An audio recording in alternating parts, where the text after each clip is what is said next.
Hello everyone, meteorologist First and Weather here. It is May 9th, 2024, and today I'll be talking about Denver, Colorado climatology as part of my advanced forecasting final project. I'll be talking about climatology in the Denver, Colorado area and also giving forecasts for the next 5 to 7 days.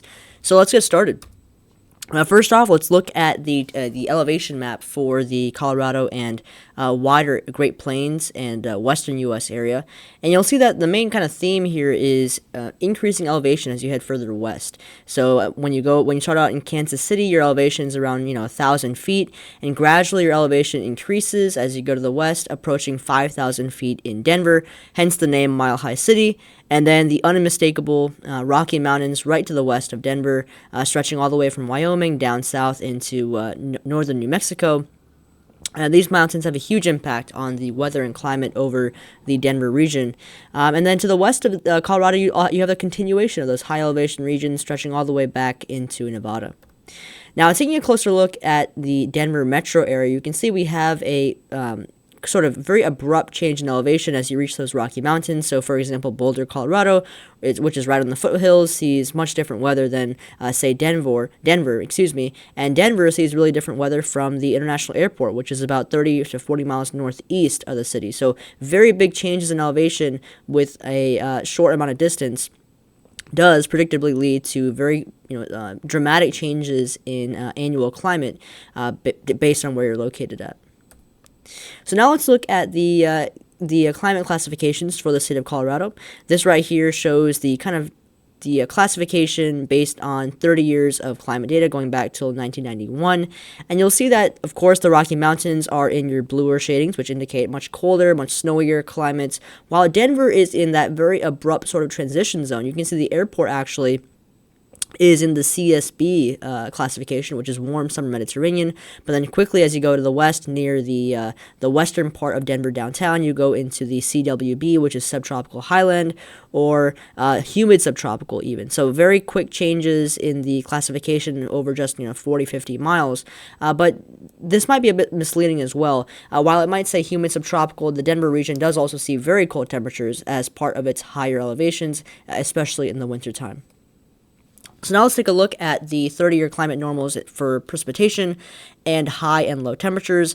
This is for the Denver Water Department weather station. So the official international airport station is a bit too far east and doesn't really represent the actual climate experienced by most Denver residents. And so this station is smack center in the middle of downtown Denver, and it kind of gives a better idea of what the actual climate is like where most people live. So if we look at the temperature map here, the red line shows the average monthly high temperature with the corresponding axis on the right-hand side. You'll see that the average high in the winter is a pretty chilly 45 to 48 degrees, pretty similar to areas like Richmond, Virginia, Washington, D.C., so similar to your mid-Atlantic climates, even though the mid-Atlantic states and cities have much, much lower elevations, the big difference comes overnight, where low temperatures typically fall to around 17 to 20 degrees in the wintertime. That's compared to the upper 20s to low 30s for cities in the mid-Atlantic with a similar latitude. So your main difference in Denver temperature really comes at night, with much, much lower temperatures, with teens and lower 20s frequently being seen in the wintertime. Now, if we go through March and April, you'll see that you gradually warm up. Average highs in April are already approaching 60 to 65, and by the time you reach May, you're already seeing highs approaching 75. In the summertime, in June through August, your typical high peaks around 90 degrees, so hot, relatively dry summer days.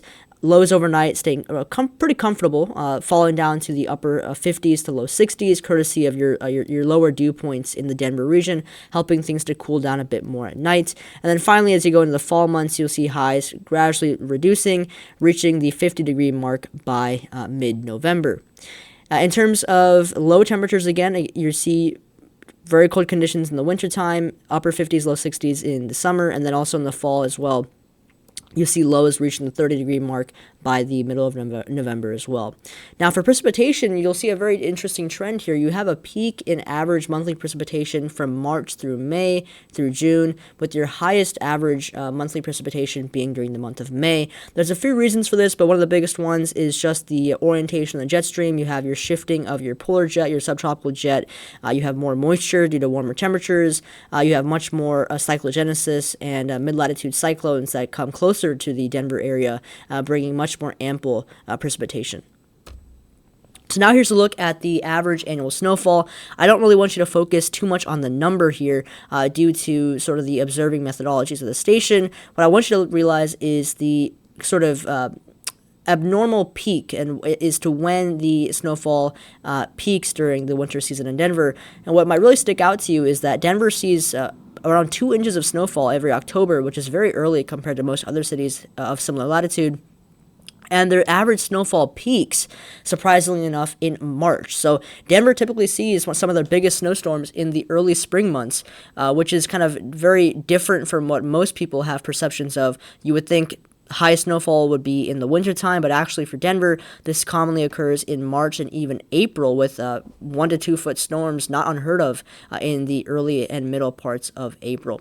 And so there's a couple reasons for this. Again, one of them is the fact that you have much more moisture-laden mid-latitude cyclones that are closer to Denver as well in those spring months as well. So now this map here has a better representation of your average annual snowfall. You'll see there's a very, very strong east to west gradient, and this is also mostly because of elevation. So the Denver International Airport sees about 47 inches of snow per year, but as you go further west into downtown Denver, your snowfall quickly increases to around 60, maybe even 65 inches of snowfall per year. And then Boulder, Colorado, which is located right here, sees about 90 inches of snow, or about 85 to 90 inches of snow each year. So a very, very strong increase as you go further west. So oftentimes in winter storms, you might start off in one end of the city, and as you travel west, you might see a foot to maybe even 2 feet more of snow because of how the wind is oriented with the elevation. So now speaking about wind, here is the average annual wind direction.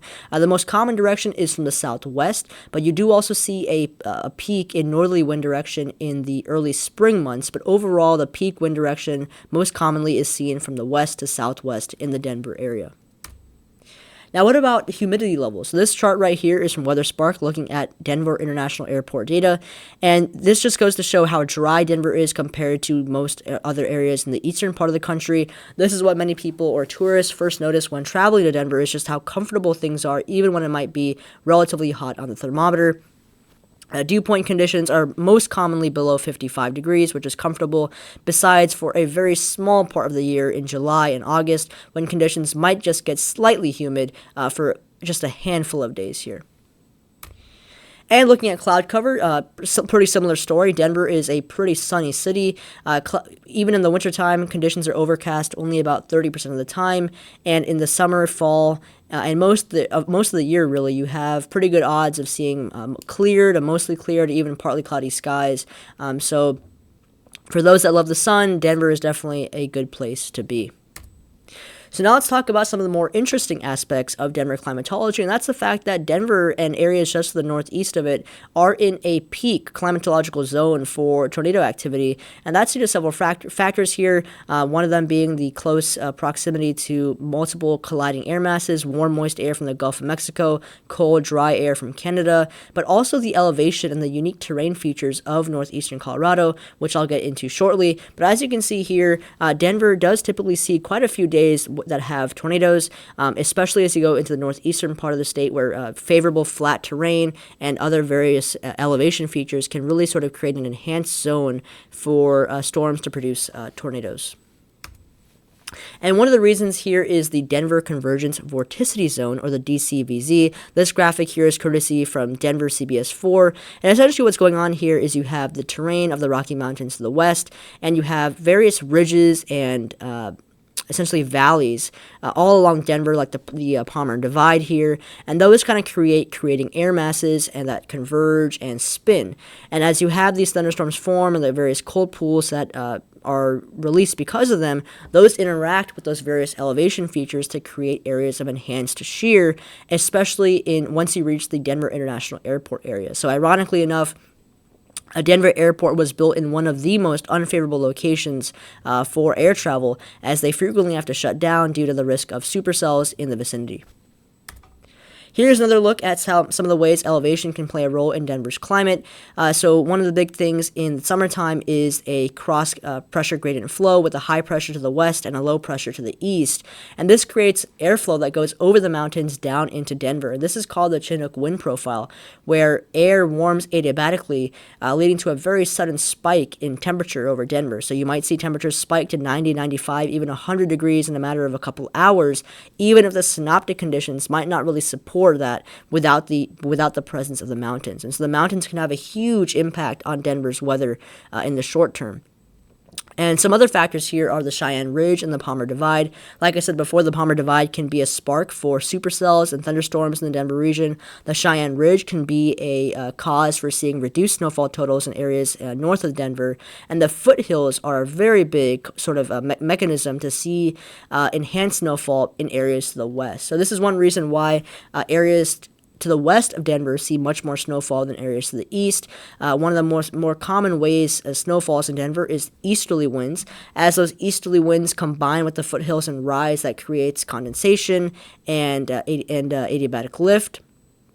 Moist adiabatic lift, and that leads to very heavy snowfall rates. And the closer you get to those foothills, the more lift you have, the more instability and snowfall generation that takes place, and that is why you have higher snowfall totals generally as you move to the west. And that's my presentation. Thanks so much for watching, and stay tuned for weather forecasts over the next week. Thank you.